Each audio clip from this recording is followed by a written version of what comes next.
तुम दाता दुखे भंजना तुम्हारी करो समाई।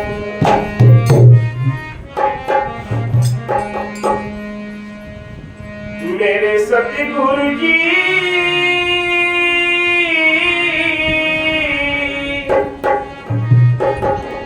अपने चरणों में बुलाना, मेरा चरणा जाए अपने चरणों में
मालिक इंसानी चोला पहनता है।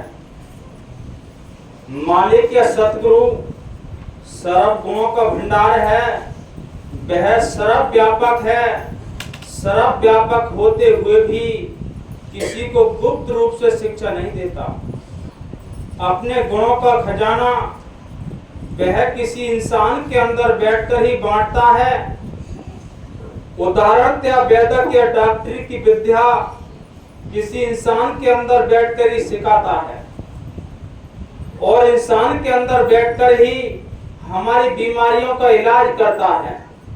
उस मालिक की हर जगह मौजूदगी होते हुए भी जीव चोरियां, डकैतियां तथा अन्य सैकड़ों प्रकार के अपराध करते हैं, नरकों में जाते हैं, 84 के चक्कर में धक्के खा रहे हैं और अशांति में विचर रहे हैं, परंतु वह सबके अंदर बैठा हुआ गुप्त रूप से किसी का कोई सुधार नहीं करता। देव मालिक की मेहर से सतगुरु की प्यारी लाडले साथ संगत संतों ने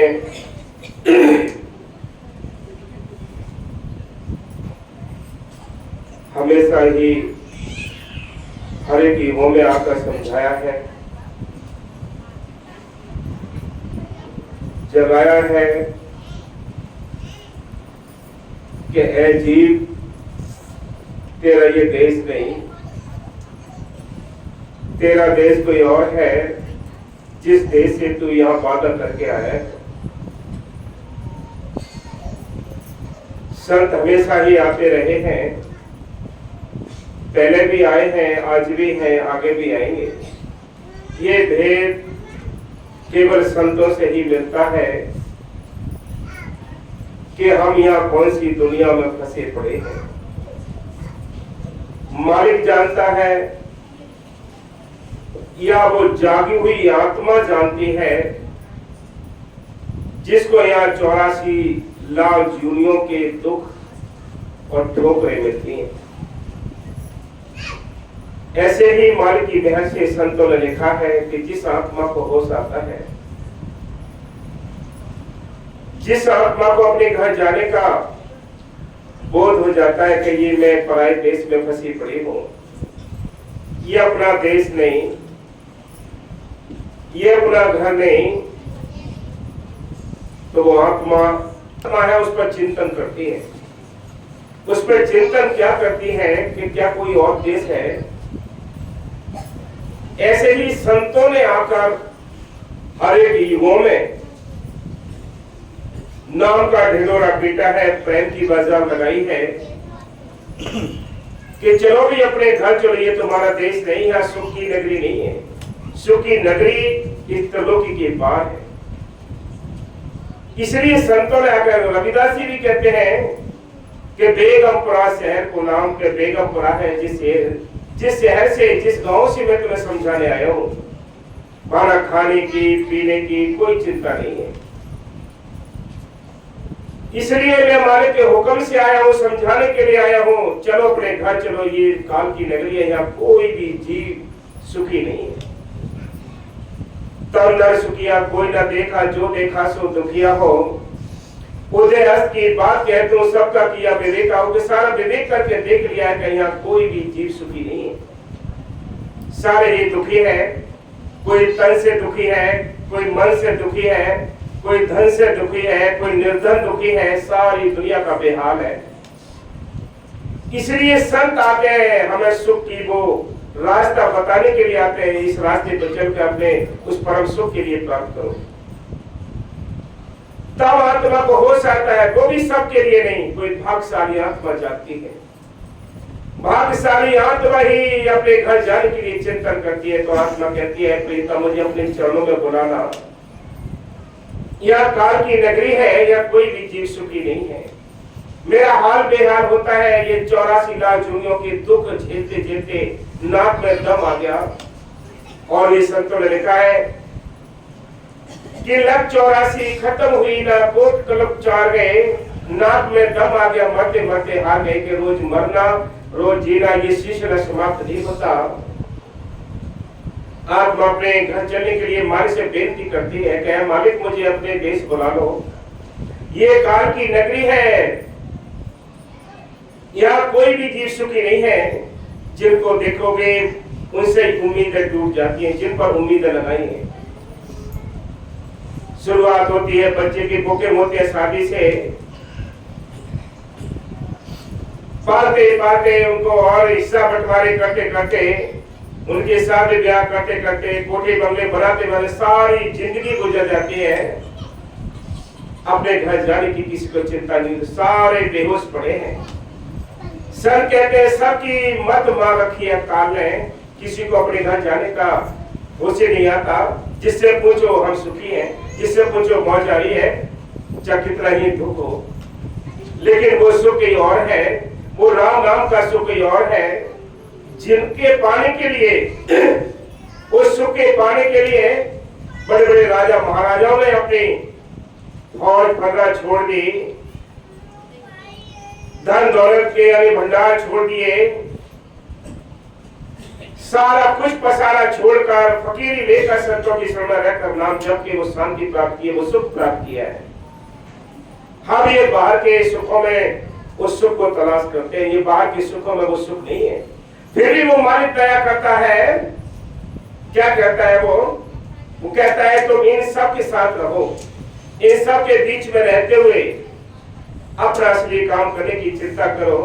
10 घंटे आपने अगर परिवार के वास्ते देने हैं, इस शरीर को पालने के वास्ते देने हैं, बच्चों को पालने के वास्ते 10 घंटे देने हैं, तो 2 घंटे का सिमरन, 2 घंटे का परमार्थ उस मालिक के वास्ते भी तो देना है। 10 घंटे का इसके द्वारा जितना भी सुख मिलेगा, जितना भी आप सुख इकट्ठा करेंगे, उसको परिवार के लोग बांट लेंगे, शरीर आपका यूज कर लेगा। लेकिन जो आपने 2 घंटे का काम किया है, 2 घंटे के लिए आपने परिवार के लिए सेवा सिमरन दर्शन सत्संग किया है, इसको कोई बांटने वाला परिवार का सदस्य नहीं है। इस पर कोई क्लेम भी नहीं लगाता, कोई मुकदमा में नहीं लगते हैं, ये आपकी अपनी दौलत है, आपके अपने खाते में जाएगी। इससे हम बेखबर हैं, इससे बेखबर है। संत आते हैं, चिल्लाते रहते हैं, डंका बजाते रहते हैं, चलो भी चलो अपने घर चलो। कवि साहब ने लिखा है कि चल हंसा सतलोक हमारे, छोड़ो ये संसार, अब ये संसार काल है, राजा कर्म को जाल पसारा हो, या कर्म को जाल पड़ा है, कोई जीवी सुख नहीं है, सारे ही दुखी हैं, फिर भी हम सुख लेना नहीं चाहते। संत आते हैं, चले जाते हैं, रो रो कर जाते हैं संध्या से। हमारे हाल को देखते हैं कि हम किस कदर यहाँ 84 के दुख भोग रहे हैं, लेकिन जीव मारने को तैयार नहीं होता, क्योंकि फंसा हुआ इतना है। हाँ जी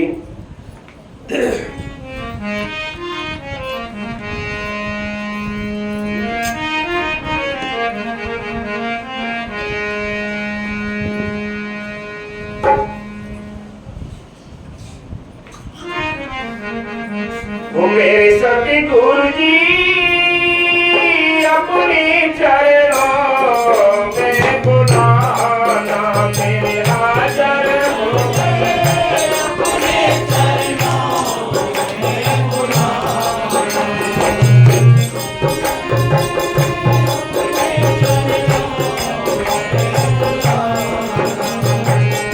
अपने चरणों में बुलाना,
पापी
सतगुरु जी अपने चरणों में बुलाना मेरे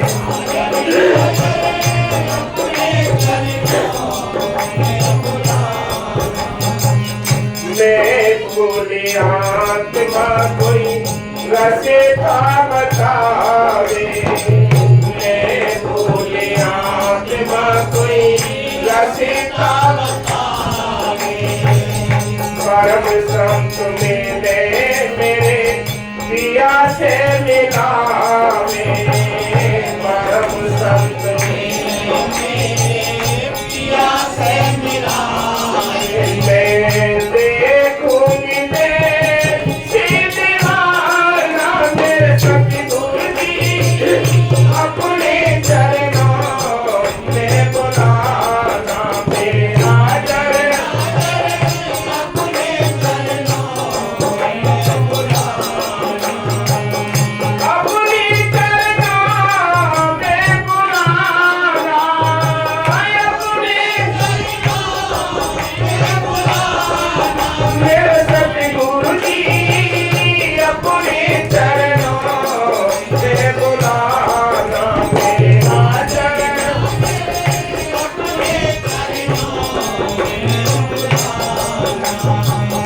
जैसे चढ़ूं जी मुझसे चढ़ा नहीं जाता जैसे चढ़ूं जी मुझसे चढ़ा नहीं जाता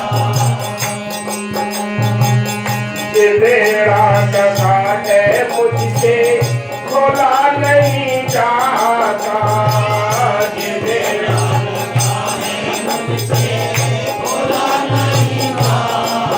तुम्हें कौन दिया लगाना मेरे सतगुरु जी अपने चरणों में बुलाना मेरा चरण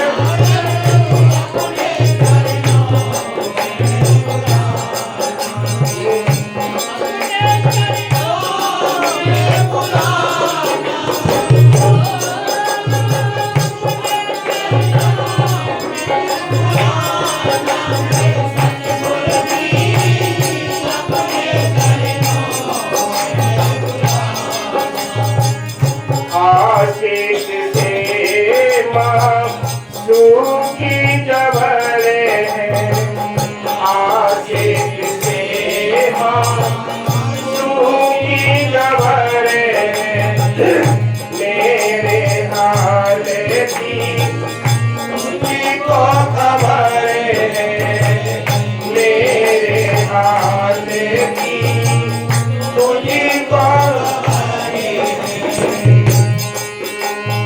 लेके सवारी डोल जाना मेरे सतगुरु जी अपने चरणों में बुलाना मेरा चरण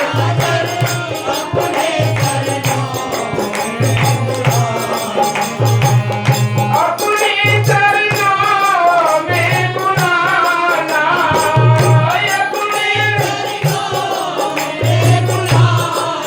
मेरे सतगुरु जी अपने चरणों में बुलाना मेरे हाजर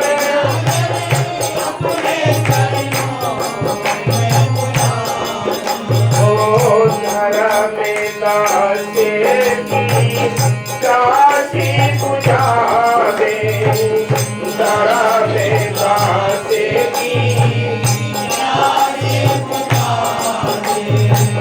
साधे संगत को अपना देश दिखा दे साधे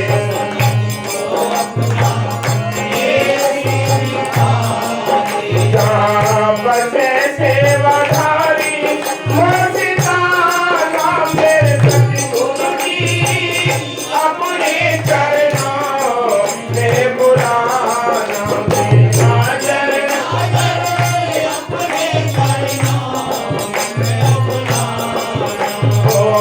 नावे पड़ी है मजी धारे हमारी नाव पड़ी है